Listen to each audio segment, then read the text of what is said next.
आपल्या स्कॉलरशिप मध्ये अशी काही उदाहरणं गणिताची असतात बघा. स्कॉलरशिप मध्ये याला काय म्हणायचं? अपूर्णांक. काय म्हणायचे? अपूर्णांक म्हणायचे. काय म्हणायचे? अपूर्णांक. बेरीज ही आहे वजाबाकी, हा आहे गुणाकार आणि हा आहे भागाकार. छान. अपूर्णांकाची बेरीज, वजाबाकी, गुणाकार आणि भागाकार अशी जर उदाहरणं तुम्हाला परीक्षेमध्ये आले तर आपल्याला पटकन लक्षात आलं पाहिजे की त्यावर काय क्रिया करायची आणि त्याचं उत्तर आपल्याला कसं सोडवायचं. बघा आता एक लक्षात घ्यायचं, जेव्हा आपल्याला अपूर्णांकाची बेरीज करायची असते की नाही, तेव्हा आपल्याला तिरपा गुणाकार करावा लागतो आणि मग त्याचं उत्तर येतं. बघा कसा करायचा? 5 गुणिले 4. 5 गुणिले 4 याची काय करायची? बेरीज. 2 गुणिले 3. काय? 2 गुणिले 3 आणि खाली 2 गुणिले 4. 2 गुणिले 4.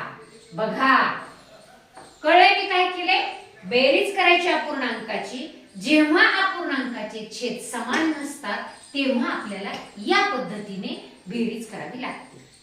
बघा काय केलं मी अगोदर? 5 गुणिले 4 अधिक, कारण इथं अधिक करायचे, 2 गुणिले 3 किंवा 3 गुणिले 2 आणि खाली काय केलंय? छेदाचा गुणाकार. अंश आणि छेदाचा गुणाकार. सांगा बरं किती? याचा गुणाकार 5 चोक 20. हा अधिक सांगा 2 त्रिक 6. मोठ्याने बोला. 6. 2 चोक 8. चला सांगा पुढे मला. 20 मध्ये 6 मिळवले 26 छेद 8.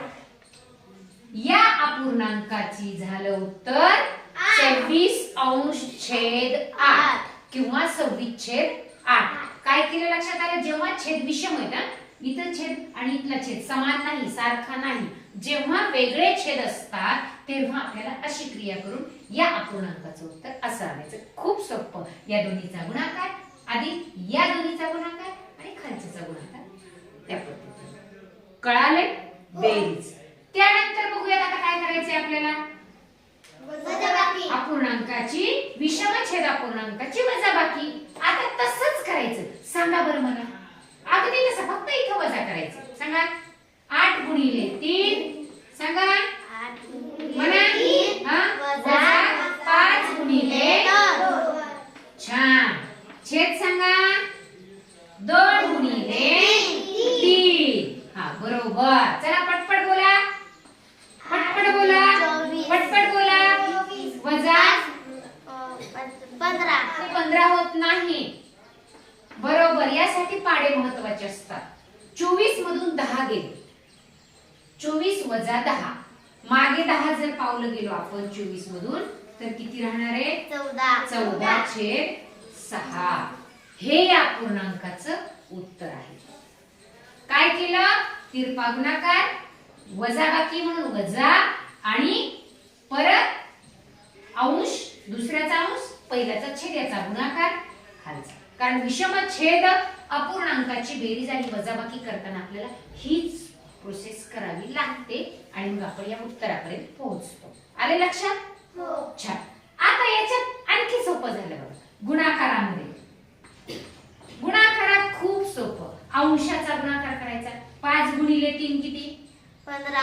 5 त्रिक 15 आणि छेदाचा गुणाकार करायचा. 3 पाचे 15. अरे अंश आणि छेद आपले सारखेच आले. जेव्हा आणखी एक ट्रिक्स इथे लक्षात आली. अंश आणि छेद जेव्हा सेम असतात ना तेव्हा या अपूर्णांकाचं उत्तर असतं 1.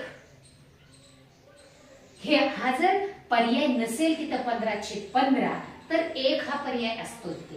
कारण अंश आणि छेद जर समान असतील तर तिथं त्याचं उत्तर किती असतं? 1 असतं. भागाकार क्रियेमध्ये लक्ष द्यायचे. विषम छेद भागाकार अपूर्णांकाच्या भागाकारामध्ये काय करायचं? पहिला अपूर्णांक जशास तसा ठेवायचा आणि भागाकाराचं रूपांतर गुणाकारात करून घ्यायचं. आधी त्याला छेद अंशस्थानी घ्यायचा, अंश छेदस्थानी घ्यायचा. प्रत्यक्ष बघा. पहिला अपूर्णांक वाचा. आता याला भागिलेच्या ऐवजी आपण गुणिले करायचे आणि उलट सांगा मला आता. 2/3 काय केलं आधी? या अपूर्णांकाच्या भागाकाराचं आपल्याला उत्तर काढण्यासाठी पहिला अपूर्णांक जशाला तसा लिहिला, मध्ये गुणाकाराचं चिन्ह दिलं आणि दुसऱ्या अपूर्णांकाला आपण छेद वर अंश लिहिला आणि अंश का लिहिला?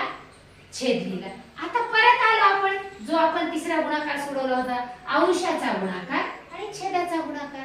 सांगा 8 दुने 16 आणि 5 त्रिक 15.